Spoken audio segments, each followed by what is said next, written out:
안녕하세요. JD 부자연구소의 소장 조던입니다. 오늘은 앞으로도 공항은 필연적이라는 주제로 말씀드리도록 하겠습니다. 2021년 8월 6일 금요일 시황입니다.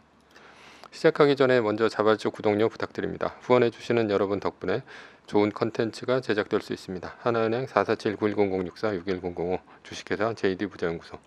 여러분 자율구독료 덕분에 잘 꾸려가고 있습니다.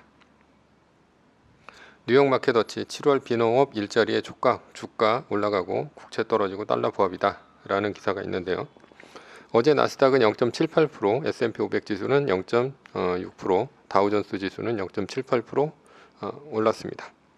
S&P와 나스닥은 사상 최고치를 경신했습니다. 메인 이슈입니다. 고용보고서 앞두고 낙관적 전망. 지난 한 주간 실업보험 청구자 수는 38만 5천 명으로 전주 대비 1만 4천 명 줄었다. 월스트리트 저널이 집계한 전문가 예상치와 동일하다. 델타 변이 확산에도 주간 실업보험 청구자 수는 2주 연속 감소했다. 2주 연속 줄면서 주식시장은 호재로 받아들였습니다. 경기 민감주와 빅테크 성장주 모두 올랐습니다. 현지 시간 6일에 있는 7월 비농업 부문 고용에 대한 월가 예상치는 84만 5천 명이다. 예상치 실업률 예상치는 5.7%다. 여기 지금 investing.com에 들어가시면 미국 비농업 고용 지수를 볼 수가 있습니다. 오늘 한국 시간 9시 반에 발표되는 비농업 부문 고용은 84만 5천 명입니다. 이것이 앞으로 주가에 영향을 줄 것입니다. 원러는 80만 명 예상하고 이번 달과 다음 달 비농업 부분 고용이 80만 명씩 2번 이상 160만 명이 넘어가면 테이퍼링을 한다. 이렇게 얘기했습니다. 월러 같은 경우는 연준 이사죠.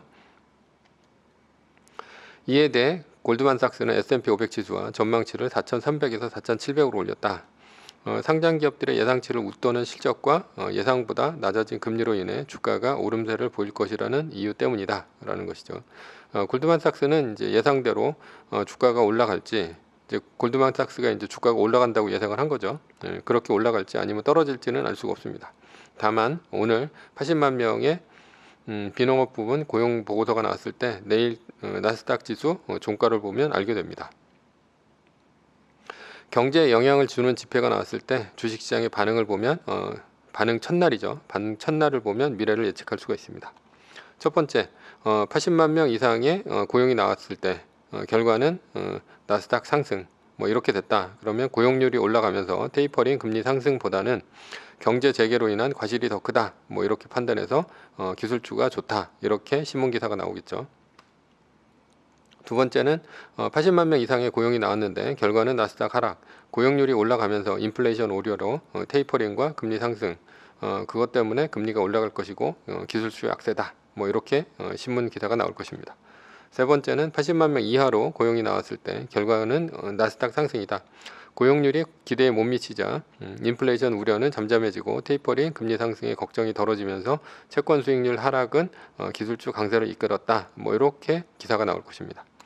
네 번째, 80만 명 이하로 고용이 나왔는데 결과는 나스닥 하락이다. 얼마나 경제가 안 좋았으면 고용률이 떨어지냐. 테이퍼링 우려는 덜었지만 경기 침체 우려다. 이렇게 기사가 나올 것입니다. 한마디로 코에 걸면 코걸이, 귀에 걸면 귀걸이입니다.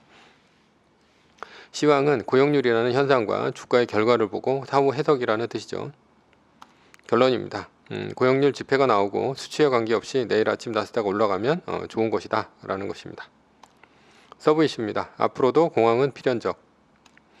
2008년 금융위기를 비롯한 위기의 시작은 대부분 민간은행 때문입니다. 민간은행은 감당 못할 대출을 실행했고요. 그것이 채무 불이행으로 부실 자산으로 변했습니다. 어려운 말이긴 한데요. 쉽게 풀어보면 예를 들어서 서브프라임 모기지는 신용도가 낮은 사람들에게 대출을 해준 것인데 주택가격이 올라가면 문제가 되지 않지만 주택가격이 떨어지면 대출 이자를 갚지 못하고 원금 상환이 들어오기 때문에 개인 파산에 이어 은행까지 파산을 한다. 이런 얘기입니다. 그러니까 대부분의 위기는 민간은행에서 금융위기가 시작되었고 그로 인해 경제공황이 온다. 이런 얘기입니다. 자본주의의 논리라면 경제위기가 닥치면 민간은행은 진작에 파산을 했어야 합니다. 그러나 은행이 파산하면 자본주의의 근간이 흔들립니다. 왜냐하면 돈을 공급할 주체가 없기 때문에 돈이 돌지 않고 경제가 멈춰버립니다. 경제가 멈추면 기업은 돈을 구할 수가 없고 기업의 자산을 팔아서 돈을 만들거나 아니면 근로자들을 해고를 해서 고정비를 줄이게 됩니다. 그래서 2020년 코로나 위기 때 주가가 떨어지고 채권도 떨어지고 심지어 금값도 떨어진 것이 기업이 현금을 마련하기 위해서 모든 자산을 팔아 제껴서 그런 일이 벌어진 것입니다. 그렇다면 위기는 어떻게 극복을 했나라는 것이죠. 2008년 이전에는 경제 위기가 아주 오래 갔습니다. 왜냐하면 중앙은행이 은행을 도와주지 않았기 때문입니다. 1929년 대공황은 주가의 정고점을 회복하는 데 무려 30년이 걸렸고요. 그리고 2000년 닷컴버블도 거의 한 14년 정도 걸렸죠. 그러나 2008년 금융위기 이후에 중앙은행은 양적 완화를 통해서 은행을 살렸고 그로 인해서 경제도 아주 빠르게 회복되었습니다. 2020년 코로나 위기는 3개월 만에 전고점을 회복합니다. 중앙은행이 은행을 살리는 방식은 간단합니다. 연준이 은행의 부실 자산인 주로 채권이죠. 이런 것들을 사주면 됩니다. 은행의 부실 자산은 연준에서 해당 은행의 계좌로 컴퓨터로 숫자를 입력하고 엔터키를 치면 대규모의 지급준비금이 들어갑니다. 이로써 은행은 막대한 지급준비금을 갖게 됩니다. 그리고 막대한 돈을 확보한 은행의 위기는 끝이 납니다.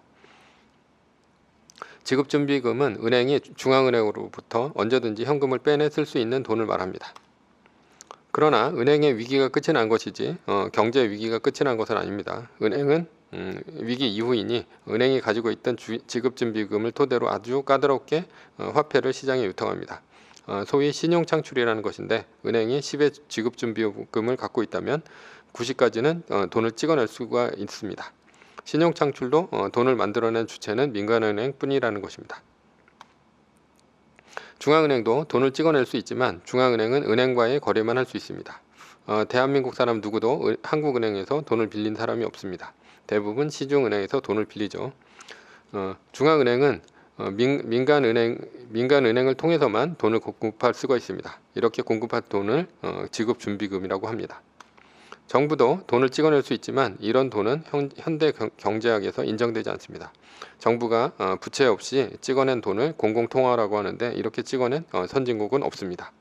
정부가 돈을 찍어내는 방식은 세금과 은행으로부터 돈을 빌리는 부채로만 찍어낼 수가 있죠.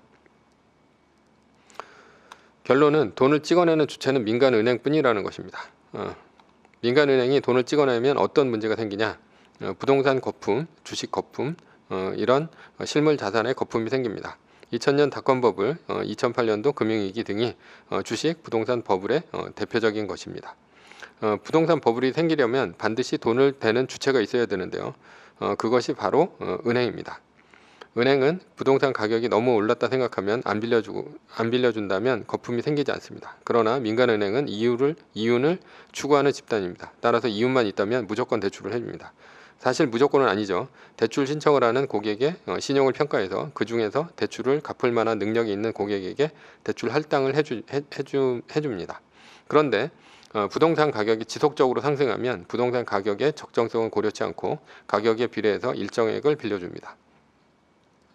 따라서 갑자기 부동산 가격이 급락이라도 한다면 대부분의 부동산 우량자산은 부실자산이 됩니다. 그리고 그 규모가 크다면 2008년도와 같은 은행발 금융위기가 터지는 것입니다. 저금리 공급 부족에 미 집값 34년 만에 상승이라는 기사가 있는데요. 미국 주택가격이 34년 만에 가장 큰 폭으로 올랐다. 미국의 주택가격 지수인 S&P 코어로직 케이스 실러 전국 주택가격 지수는 4월에 전달 대비 연율 13.3%가 올랐다. 이렇고요. 그리고 이런 상승세는 1987년 이후 최고치다. 또 이 지수는 전년 동월 대비 14.6% 올랐다. 주택가격이 역대 최대다 하는 것은 주택가격이 치솟았다라는 말과 똑같습니다. 따라서 가격이 급락이라도 한다면 부동산은 부실자산이 되어 은행의 부실로 이어지고 경제적으로 공황이 온다는 얘기와 다름없습니다. 그렇다고 올라가는 주택에 담보대출 안 해줄 민간은행은 없으니 위험은 상존한다는 얘기입니다.